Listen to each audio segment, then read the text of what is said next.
If I'm being honest, I would say that we were a little disappointed in total return in 2018.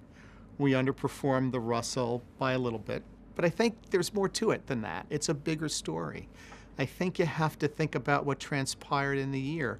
The year really had two different stories. The market was very strong for the first 8 months or so and really came apart at the end. So if you look at the fourth quarter of 18, for example, the Russell 2000 was down 20% in the quarter. Folks often think that 20% is a bear market. We had one in 12 weeks. So I think it'd be helpful to look at two different parts of the year. And in that second part of the year, in that fourth quarter, we were about 500 basis points better than that down 20 Russell bear market.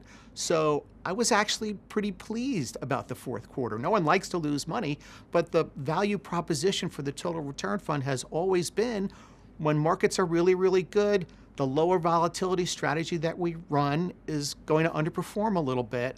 But our hope has always been when times get tough, and we hadn't seen a tough time in frankly, a really long time, when times get tough, we will do a little less bad. And I think we proved that this quarter.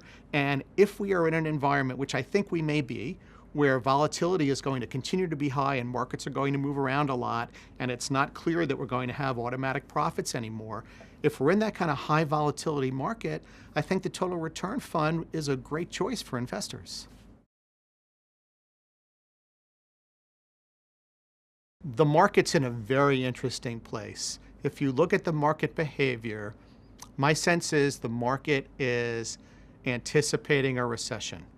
From where I sit, and I talk to companies in all kinds of industries across America, there's really no evidence of recession today. There's some evidence of inflation in the supply chains of most industrial companies. They will tell you that they are facing inflation, whether it be materials or labor. But when you look at the headline inflation numbers, media outlets would tell you that there is no inflation. I would argue with that. So I think there's some inflation. The market doesn't. The market thinks the recession's coming really soon.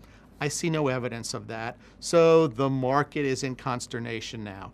We have a yield curve that was flattening, almost inverting. The market hated that. So there's volatility. And in volatility, there's opportunity.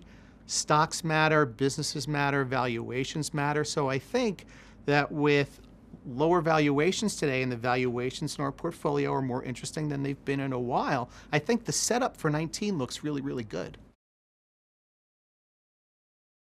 Most of the opportunities that we're seeing now are in the more cyclical areas, whether it's auto-related or industrial-related, materials-related, trucking, cyclical industries have had their valuations really compressed, and the businesses are still performing. So the world is worried about a peak.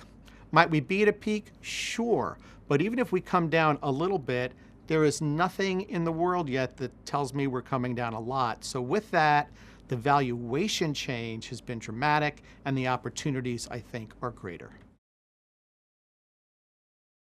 I look at the risk reward of all my stocks all the time.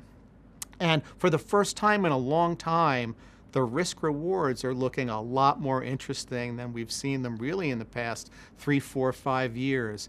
And when that happens, sometimes that tells you that the setup going forward is really good.